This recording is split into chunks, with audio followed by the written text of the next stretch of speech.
యాక్చువల్గా మొన్నటి వరకు పోలీసులు రాలేదు అని కామెంట్ చేసింది, నిన్న మాట్లాడిన అదే మాజీ ముఖ్యమంత్రి, అంతే కదా.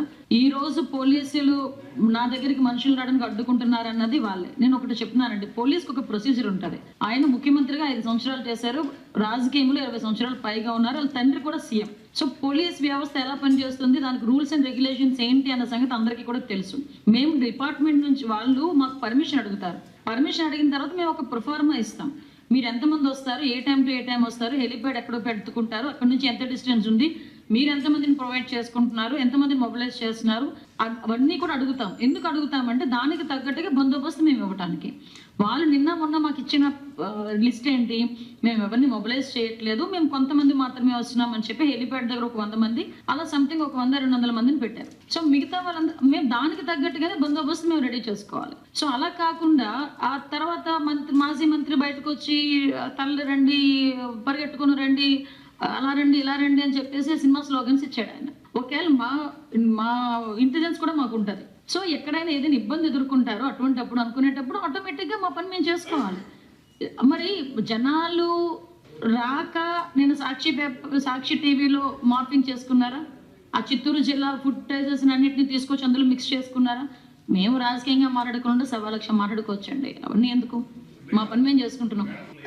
ఒక్కటే అండి, ఆయన ప్రాంతం మారితే మాట మారిద్ది. ఆయనకి ఒక దగ్గర ఒక మాట్లాడతాడు, సేమ్ మాటను ఇంకొక దగ్గర దాన్ని క్యారీ ఫార్వర్డ్ చేయడు, అక్కడికి వెళ్ళేసరికి ఇంకొక మాట మాట్లాడతాడు. అసలు నేను ప్రసన్న కుమార్ రెడ్డి ఇంటికి వెళ్ళాల్సిన అవసరం ఏమొచ్చింది? ప్రసన్న కుమార్ రెడ్డి గారి ఇంటికి వెళ్ళి అతను ఏం మెసేజ్ ఇద్దాం అనుకుంటున్నాడు మహిళలకి?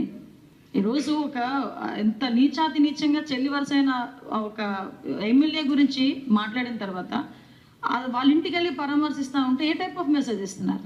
ఈరోజు అతని తల్లి, ఆయన చెల్లి కూడా రోడ్డు మీదకు చేర్చే పరిస్థితులు ఉన్నాయి. నిజంగా ఆయన ఇలాంటి యాత్రలు ఏమైనా చేయాలి, ఓదార్పు యాత్రలు చేయాలంటే ముందు షర్మిలా గారి ఇంటికి వెళ్ళి ఓదార్పు యాత్ర చేయమనండి, ముందు వాళ్ళ అమ్మగారి ఇంటి దగ్గరికి వెళ్ళి ఓదార్పు యాత్ర చేయమనండి, వాళ్ళ ఇంటికి వెళ్ళి చూడమనండి, తర్వాత మిగతావన్నీ. వాళ్ళు రెచ్చగొట్టేటట్టు మాట్లాడుతున్నారు, మీకు అర్థం కావట్లేదు. అది మమ్మల్ని ఎంత రెచ్చగొడితే మేము దాని గురించి మాట్లాడతామేమో అనుకుంటున్నారు. మాకు అది కాదు. మేము వాళ్ళు రెచ్చగొట్టే పనులు చేసుకునేయండి, చట్టం తన పని దాన్ని చేసుకుని వెళ్ళిపోతుంటుంది. మేము చేయాలి అని చెప్పి మేము ప్రామిస్ చేసిన అదైతే ఉన్నాయో సంక్షేమ కార్యక్రమాలు, అభివృద్ధి కార్యక్రమాలు, వాటి మీద మేము ఎక్కువగా దృష్టి పెట్టాం. మాకు ఎదురుగా ఉన్నవి జగన్మోహన్ రెడ్డి బయటకు వచ్చి ఏదో సవాలు ఇస్తే సవాలు తీసుకోవడానికి అది కాదు. మాకు ఎదురుగా ప్రజలకి సేవ చేయాలి, ప్రజలకి జవాబుదారితనంగా మేము ఉన్నాము. ఓట్లేసి గెలిపించి 164 సీట్లు ఇచ్చారు ఎన్డీఏ కూటమికి. ఇలా మాట్లాడి ఇలా చేసినందుకే 11 సీట్లు తీసుకొచ్చి కూర్చోబెట్టారు. ఇంకా బుద్ధి రావట్లేదు జగన్మోహన్ రెడ్డికి. అది అక్కడ ఆ విషయం ఏంటంటే అతని తాలూకా బాలతను అక్కడ బయటపడుతుంది అలాంటి మాటలు మాట్లాడుతున్నప్పుడు. నిజంగా ముఖ్యమంత్రి అయిన వ్యక్తి నోట్ల నుంచి రావాల్సిన మాటలైనా అవి? ఒకసారి మనం ఆలోచన చేసుకున్నాం, ప్రజలు కూడా ఆలోచన చేసుకోవాలి.